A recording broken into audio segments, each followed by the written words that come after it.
বিসমিল্লাহির রহমানির রহিম। আসসালামু আলাইকুম ওয়া রাহমাতুল্লাহ। সুপ্রিয় লাইফ অব জান্নাহ চ্যানেলের দর্শক মণ্ডলী, আশা করি মহান আল্লাহ রাব্বুল আলামিনের অশেষ মেহেরবানি ও দয়ায় আপনারা সবাই ভালো আছেন। সুপ্রিয় দর্শক, আপনার ইবাদত কবুল হচ্ছে কিনা আপনি কিভাবে বুঝবেন? প্রিয় দর্শক মণ্ডলী, আজকের ভিডিওতে আমরা ইবাদত কবুল হওয়ার 9টি লক্ষণ সম্পর্কে আলোচনা করব। প্রিয় দর্শক, আজকের ভিডিওটি আপনি শুরু থেকে শেষ পর্যন্ত দেখলে খুব সহজেই বুঝতে পারবেন আপনার ইবাদত বান্দেগি আল্লাহ তাআলার দরবারে কবুল হচ্ছে কিনা। প্রিয় দর্শক, আজকের ভিডিওটি অত্যন্ত গুরুত্বপূর্ণ, তাই ভিডিওটি শেষ পর্যন্ত দেখার অনুরোধ করছি। তাহলে চলুন মূল ভিডিওতে ফিরে যাই। মুমিন মাত্রই কম বেশি সবাই ইবাদত করে, কিন্তু সবাই ইবাদত কবুলের ব্যাপারে চিন্তা করে না। আবার অনেকে ইবাদত বিশুদ্ধ হচ্ছে কিনা সে ব্যাপারে সচেতন থাকেন। একই সঙ্গে আল্লাহর কাছে ইবাদত কবুলের প্রত্যাশাও করেন। আজকের ভিডিওতে আমরা দেখে নেব ইবাদত কবুল হলো কিনা তা বোঝার মানদণ্ড, যা সালফে সালেহিন ঠিক করেছেন। নম্বর 1, আমল কবুল না হওয়ার ভয় করা। যে কোনো ইবাদতের পর অন্তরে কবুল না হওয়ার ভয় সৃষ্টি হওয়া ইবাদত কবুলের অন্যতম মানদণ্ড। তাই মহান আল্লাহর ইবাদত করতে হবে যত্ন সহকারে, খুশু খুজুর সঙ্গে। আর পরিপূর্ণ খুশু খুজু আনতে হলে অবশ্যই ইবাদতটি সঠিক হচ্ছে কিনা, তা আল্লাহর কাছে কবুল হবে কিনা এ ভয় অন্তরে থাকতে হবে। হযরত আয়েশা সিদ্দিকা রাদিয়াল্লাহু তাআলা আনহা একবার নবীজি সাল্লাল্লাহু আলাইহি ওয়াসাল্লামকে পবিত্র কোরআনের একটি আয়াত সম্পর্কে জিজ্ঞাসা করেন। সে আয়াতটির অর্থ হলো, আর যারা দান করে এবং তাদের অন্তর ভীত কম্পিত। এ আয়াত সম্পর্কে রাসূল করিম সাল্লাল্লাহু আলাইহি ওয়াসাল্লামকে জিজ্ঞাসা করেন এবং বলেন, এরা কি তারা যারা মদ পান করে এবং চুরি করে? নবীজি সাল্লাল্লাহু আলাইহি ওয়াসাল্লাম আমাজান আয়েশা সিদ্দিকা রাদিয়াল্লাহু তাআলা আনহার উত্তরে বলেন, না হে আয়েশা সিদ্দিকা, তারা ওই সমস্ত ব্যক্তি নয়, বরং এরা হলো ওইসব লোক যারা সিয়াম পালন করে, সালাত অর্থাৎ নামাজ আদায় করে এবং সদকা দেয়, অথচ তাদের পক্ষ থেকে এসব কবুল না হওয়ার আশঙ্কা করে। এরাই তারা যারা কল্যাণের দিকে দ্রুত ধাবমান এবং তার দিকে অগ্রগামী। তিরমিজি শরীফের হাদিস। নম্বর 2, নিজের আমলকে ছোট করে দেখা। নিজের আমলকে ছোট করে দেখার অর্থ হলো নিজের আমলে নিজেই উচ্ছ্বাসিত না হওয়া কিংবা আমল করে তার ওপর অহংকার না করা। মহান আল্লাহ শুধুমাত্র মানুষের শরীরেই যতগুলো নিয়ামত দিয়ে রেখেছেন, সারা জীবন আমল করেও সেগুলোর যথাযথ হক আদায় করা সম্ভব নয়।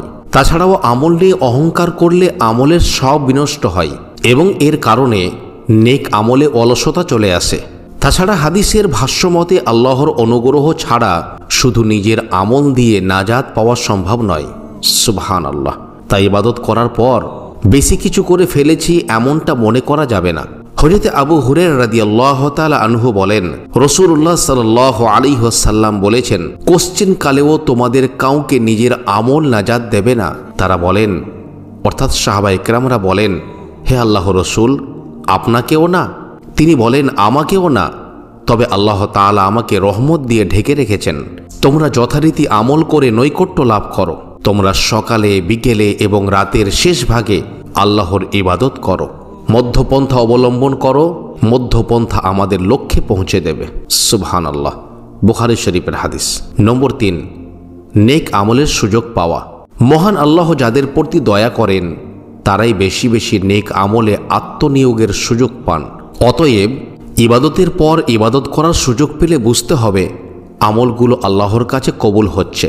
পবিত্র কোরআনে ইরশাদ হয়েছে, নিশ্চয়ই তোমাদের কর্ম প্রচেষ্টা বিভিন্ন প্রকারের, সুতরাং যে দান করেছে এবং তাকওয়া অবলম্বন করেছে আর উত্তমকে সত্য বলে বিশ্বাস করেছে, আমি তার জন্য সহজ পথে চলা সুগম করে দেব।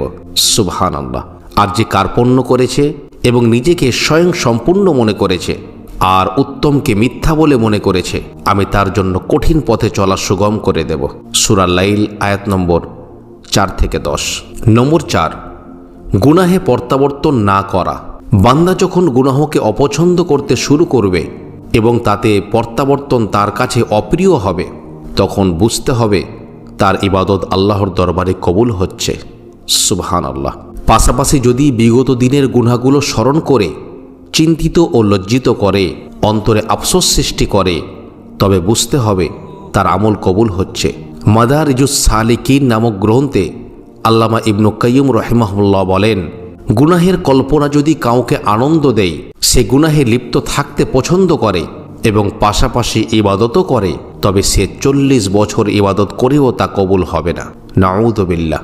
ইয়াহিয়া ইবনে মুআজ রাহিমাহুল্লাহ বলেন, যার জিহ্বা ইস্তেগফার করে কিন্তু তার অন্তর গুনাহের ওপর আবদ্ধ থাকে এবং তার দৃঢ় সংকল্প থাকে মাসখানেক পর আবার সে পাপে ফিরে যাবে, তবে তার রোজা প্রত্যাখ্যান হয় এবং তার জন্য কবুলের দরজা বন্ধ হয়ে যায়। নাউযুবিল্লাহ। নম্বর 5, ইবাদতের প্রতি ঝোঁক তৈরি হওয়া। ইবাদত কবুল হওয়ার এটাও একটি চিহ্ন যে ইবাদত করতে আগ্রহী হওয়া, গুনাহ হতে অনাগ্রহ সৃষ্টি হওয়া, ইবাদতে প্রশান্তি খুঁজে পাওয়া। পবিত্র কুরআনে ইরশাদ হয়েছে, যারা ঈমান আনে এবং আল্লাহর স্মরণে যাদের চিত্ত প্রশান্ত হয়, জেনে রেখো আল্লাহর স্মরণেই চিত্ত প্রশান্ত হয়। সূরা রাদ আয়াত নম্বর 28। নম্বর 6, ইবাদত কবুলের আশা করা। আল্লাহর ভয় এবং তার রহমতের আশা বান্দাকে সঠিক পথে পরিচালিত করে। শুধু ভয় মানুষের হতাশা বাড়ায়, মানুষকে বেপরোয়া করে তুলতে পারে। আর যখন আল্লাহর প্রতি ভয় ও আশার মিলন ঘটে, তখন ইবাদতে খুশু আসে এবং আল্লাহর রহমতের আশায় ঈমান বৃদ্ধি পায়, যা ইবাদত কবুলের সহায়ক ভূমিকা রাখে। মহান আল্লাহ জাকারিয়া আলাইহিস সালাতু ওয়াস সালাম ও তার স্ত্রীর ব্যাপারে বলেন, তারা সৎ কাজে প্রতিযোগিতা করত আর আমাকে আশা নিয়েও ভীতু হয়ে ডাকত, আর তারা ছিল আমার প্রতি বিনয়ী। সূরা আম্বিয়া আয়াত নম্বর 90। নম্বর 7, নেককার ব্যক্তির সোহবত পছন্দ করা। যারা নেককারদের সঙ্গে উঠা বসা করতে পছন্দ করে আর বদকারদের থেকে দূরে থাকে, তারা আল্লাহর সুদৃষ্টির আশা করতে পারে। কারণ হাদিস শরীফে ইরশাদ হয়েছে, হযরত আব্দুল্লাহ ইবনে আব্বাস রাদিয়াল্লাহু তাআলা আনহু বলেন, রাসূলুল্লাহ সাল্লাল্লাহু আলাইহি ওয়াসাল্লাম হযরত আবু যার রাদিয়াল্লাহু তাআলা আনহুকে বলেন, হে আবু যার, ঈমানের কোন শাখাটি অধিক মজবুত? তিনি বলেন, আল্লাহ তার রসূলই অধিক ভালো জানেন। রাসূল করিম সাল্লাল্লাহু আলাইহি ওয়াসাল্লাম বলেন, একমাত্র আল্লাহ তাআলার সন্তুষ্টির উদ্দেশ্যে পরস্পর সাক্ষাৎ স্থাপন করা এবং শুধু আল্লাহ তাআলার সন্তুষ্টির জন্যই কাউকে ভালোবাসা ও আল্লাহর সন্তুষ্টির জন্যই কাউকে ঘৃণা করা। শুআবুল ঈমান। নম্বর 8, বেশি বেশি ইস্তেগফার করা। বেশি বেশি ইস্তেগফার আমলকে ত্রুটি মুক্ত করে, ফলে ইস্তেগফারকারীরা আমল কবুল হওয়ার ব্যাপারে আল্লাহর দরবারে আশাবাদী হতে পারে। পবিত্র কুরআনে ইরশাদ হয়েছে, অতঃপর তোমরা প্রত্যাবর্তন করো যেখান থেকে মানুষ প্রত্যাবর্তন করে এবং আল্লাহর কাছে ক্ষমা চাও, নিশ্চয়ই আল্লাহ ক্ষমাশীল ও পরম দয়ালু। সূরা বাকারা আয়াত নম্বর 199। নম্বর 9, আমলের ধারাবাহিকতা বজায় রাখা। নেক আমলের ধারাবাহিকতা বান্দাকে অনন্য উচ্চতায় নিয়ে যায়, তাদের আমল কবুল হওয়ার সম্ভাবনা বেড়ে যায়। হযরত আয়েশা সিদ্দিকা রাদিয়াল্লাহু তাআলা আনহা থেকে বর্ণিত, রাসূলুল্লাহ সাল্লাল্লাহু আলাইহি ওয়াসাল্লাম বলেছেন, তোমরা ঠিকভাবে ও মধ্যম পন্থায় নেক আমল করতে থাকো, আর জেনে রাখো যে তোমাদের কাউকে তার আমল বেহেশতে নেবে না, বরং আল্লাহর কাছে সবচেয়ে বেশি প্রিয় আমল হলো যা নিয়মিত করা হয়, তা অল্পই হোক না কেন। সুবহানাল্লাহ। বুখারী শরীফের হাদিস। আল্লাহ সুবহানাহু ওয়া তাআলা আমাদের প্রত্যেককে নবীজি সাল্লাল্লাহু আলাইহি ওয়াসাল্লামের অনুসরণে ইবাদত বান্দেগি করার তৌফিক দান করুন। আল্লাহ তাআলা আমাদের ইবাদত কবুল করুন। আমিন। প্রিয় দর্শক মণ্ডলী, আজকের ভিডিও এ পর্যন্তই ছিল।